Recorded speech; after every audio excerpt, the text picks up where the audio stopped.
안녕하십니까. 저는 조선대학교 미술대학의 명예교수로 있는 노은희입니다. 오늘은 한지공예 중에서 지호공예 후지기법으로 불려지는 후지, 그 다음에 중치기법에 대해서 설명드리고자 합니다. 지호공예는 요즘에 많은 사람들이 자원 재활용에 대한 여러 가지 일들을 하고 있는 것처럼 옛날에도 쓰고 남은 종이를 잘게 찢어서 물에 불려 찹쌀풀과 섞어서 반죽을 만든 다음에 또 여러 가지 해충을 막기 위해서 송진이나 백반, 잿물 등을 섞어서 어떤 일정한 틀에 놓고 모양을 만들어내거나 또는 손반죽으로 생활에 필요한 물품들을 만들어냈던 것을 얘기합니다. 이것은 또한 형이 나오면 이제 사포질을 통해서 표면을 매끄럽게 하기도 하고 손의 손맛을 그대로 보여주기도 했던 것인데요.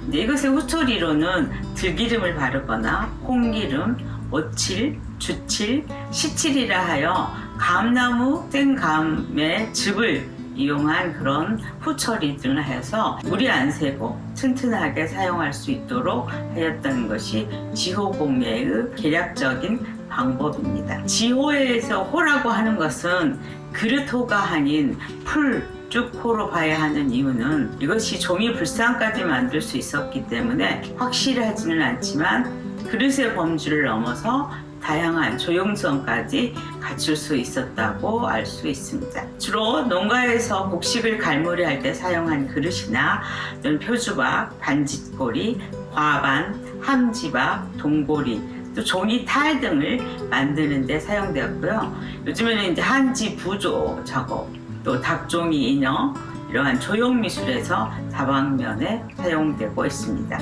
이것은 표주박인데요. 원주 한지 역사박물관에 전시되어 있는 오칠한 제품입니다. 또 이건 역시 조족등이라 하여 불빛이 발등을 비춘다는 뜻인데요. 신라군이 야경을 돌 때 사용했던 것이고 이거 역시 오칠이나 기름침을 해서 방수 처리를 한 작업입니다. 그 다음에 김환수 선생님이 제작한 이 복두꺼비는 전라남도 화순에서 활동하고 계시는데요.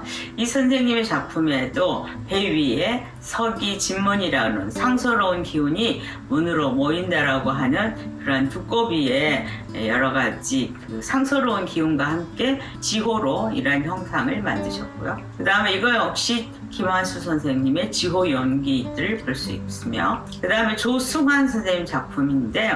지호반, 조선 후기 오그라 컬렉션에서 일제 수탈 문화재 유물을 재현하는 것이라고 합니다. 그 다음에 호랑이 벽에 역시 무병장수를 의미하는 호랑이 형태로 제작된 벽에입니다. 또 이것을 다시 이제 유물을 고증한 작품으로서 김리환 선생님과 박갑순 씨의 작품을 볼 수 있습니다. 그 다음에 정소영 선생님의 작품으로 지호로 만든 불상입니다. 이거는 이제 담양의 명인으로 활동하고 있는 김미선 선생님의 세숫대야, 그 다음에 주전자와 컵, 그 다음에 김원자 선생님의 물동이 그릇, 조승환 선생님의 지호 소래기, 이거 역시 굽어없는 접시 모양의 넓은 질그릇으로 독뚜껑이나 그릇으로 쓰인 것으로 알 수 있습니다. 다음에 김솔 선생님의 지호 항아리, 김도연 씨의 지호 오칠탈 항아리, 그 다음에 김영희 우리나라의 닭종이 인형의 카테고리를 만드셨던 김영희 선생님의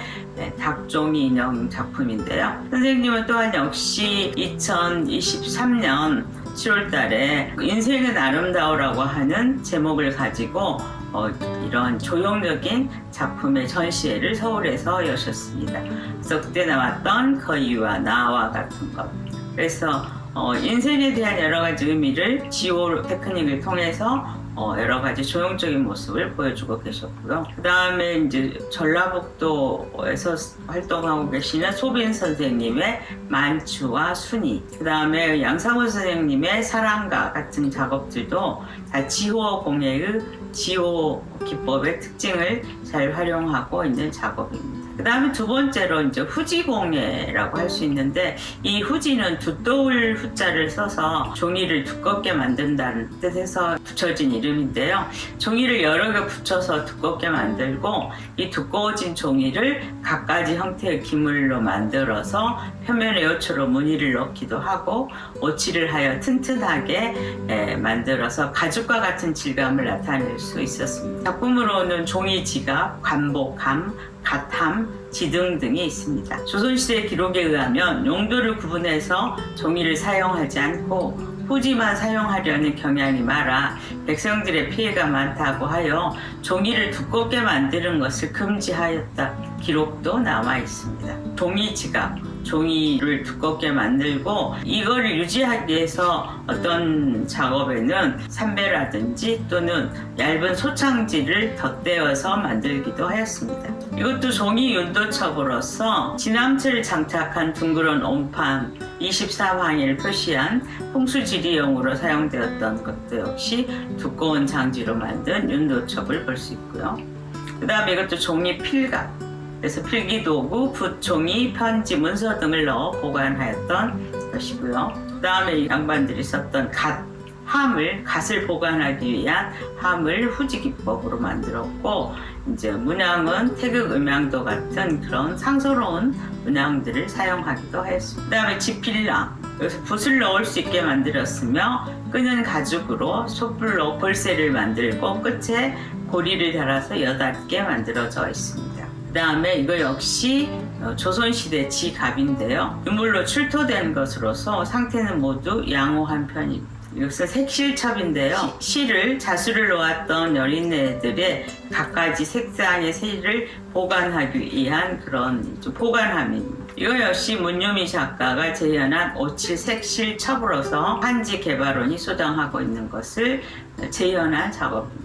그 다음에 이제 한지를 두텁게 하는 후지 공예와 함께 줌치 공예라고 하는 것 역시 종이를 두껍게 만드는 건데요. 이 줌치는 물과 순 닭지를 이용한 우리 고유 기법으로서 후지 기법의 일종으로 볼 수 있습니다. 줌치는 주머니가 없던 전통 한복의 단점을 보완하고자 주머니를 따로 만들어 차고 다녔을 때 이 종이를 이용해서 주머니를 만들었다 해서 이걸 줌치라고 말하였다고 합니다. 그래서 순수하게 닭으로 된 한지 위에 물을 바르고 공기를 빼가면서 원하는 두께만큼 붙여서 한지를 주무르고 두들겨 닭나무의 섬무질이 서로 잘 엉켜서 하나가 되도록 하는 테크닉인데요. 이게 완전히 마르고 나면 가죽만큼 질긴 성질을 가지고 있게 되고 또한 그것의 표면 질감 역시 가죽과 같은 그런 느낌을 냅니다.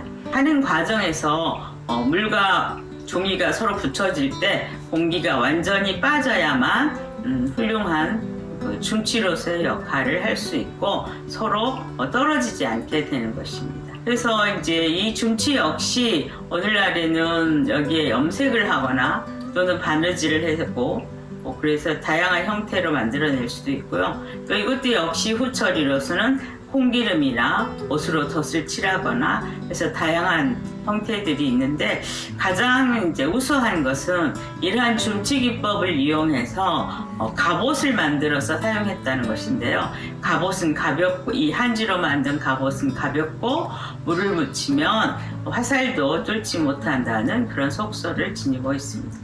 그래서 이런 한지 공예의 여러 가지 현대적인 사용법에 이 줌치 기법이 많이 사용되고 있습니다. 그 실내를 보면 자연 염료를 이용한 염색 줌치가 있고요. 말릴 때 골판에 만져서 줌치의 다양한 질감을 표현해 만들어낸 것도 있고요.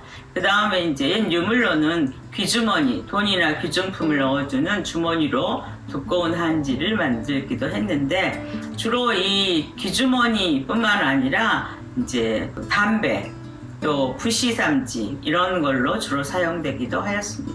그 다음에 이제 시집 때 여인네들이 가져갔던 버선본 역시 이 줌치 기법을 이용해서 자신의 발치수를 재서 본을 가지고 있었던 것이 버선본의 줌치가 있고요. 이제 아까도 말씀드렸던 이 지갑이라고 하는 것 역시 종이 갑옷인데 이조실록 16년에 유품이 남아있고 재현된 종이 갑옷은 원주 한지 테마파크에 나와 있습니다. 또 이것은 조선군 병졸의 주된 갑옷인데요. 이 종이 갑옷 역시 가볍고 비교적 저렴하고 방어력과 방언, 방습에 탁월하여서 가볍기 때문에 활동하기에 유리한 장점을 가지고 있었습니다. 또 요즘에는 이제 사람이 죽어서 관에 넣을 때 수의를 많이 만드는데 이 수의도 한지로 만들어서 그 한지가 가지고 있는 장점을 최대한 살린 작업들이 많이 팔리고 있는 실정입니다. 현대적인 이제 물용품으로서는 이 준치 기법을 이용한 여러 가지 그 방수 종이들이 재생되면서 이런 현대적인 가방, 그래서 내구성을 가지고 발수성도 가지고 있어야 하기 위해서 나노 코팅을 해서 한지의 고유한 멋과 실용성을 겸비한 이런 작업들이 많이 출시되고 있습니다. 그다음 또 이러한 이제 문화상품 또는 작품으로서 황토 물을 들인 황토 줌치를 이용한 이런 작품도 있고요. 그 다음에 이 한지를 이용한 줌치 한지를 이용한 여러 가지 조명 등을 볼 수가 있습니다. 이건 역시 제가 제작한 작품인데요. 황토 한지와 그 다음에 기존의 흰색 한지를 서로 줌치를 이용해서 조명 등을 만들어낸 거죠.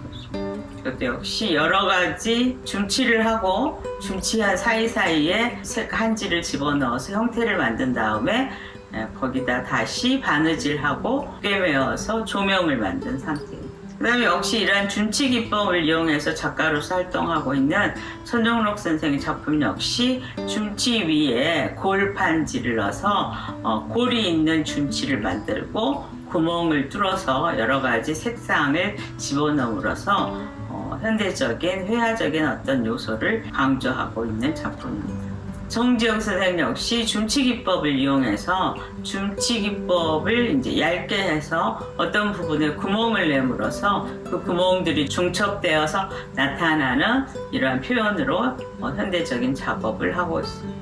그다음에 이 역시 이제 줌치 기법을 많이 연구했던 김경 선생님으로부터 전통 닭조기 기법을 사사했던 이은희 선생님이 제주도에서 활동하시면서 제주의 소리라고 하는 전시에서 줌치 기법을 이용한 현대적인 조연 작품을 선보이고 있습니다. 이와 같이 우리나라 전통 한지의 여러 가지 기법 중에서 지호공예 역시 남은 자원을 이용하여 용품을 제작하고 또 그것을 통해서 생활용품, 한지 부조, 한지 인형으로서의 어떤 발전 가능성을 시사해줬던 그런 기법이기도 하고요. 그 다음에 후지와 줌치 기법도 두꺼운 종이를 여러 용도로 사용하기 위해서 섬유질의 엉김을 이용한 선조들의 지혜를 볼 수 있는 생활용품의 기법들이라고 볼 수 있으며, 이러한 것들이 현대 문화상품, 저 현대 종이를 이용한 여러 가지 조형적인 작품으로서의 가능성을 시사해주고 있는 우리나라의 전통 고유 기법이었습니다. 이상과 같이 오늘은 지호공예와 후지와 줌치 공예에 대해서 소개해드렸습니다. 시청해주셔서 감사합니다. 고맙습니다.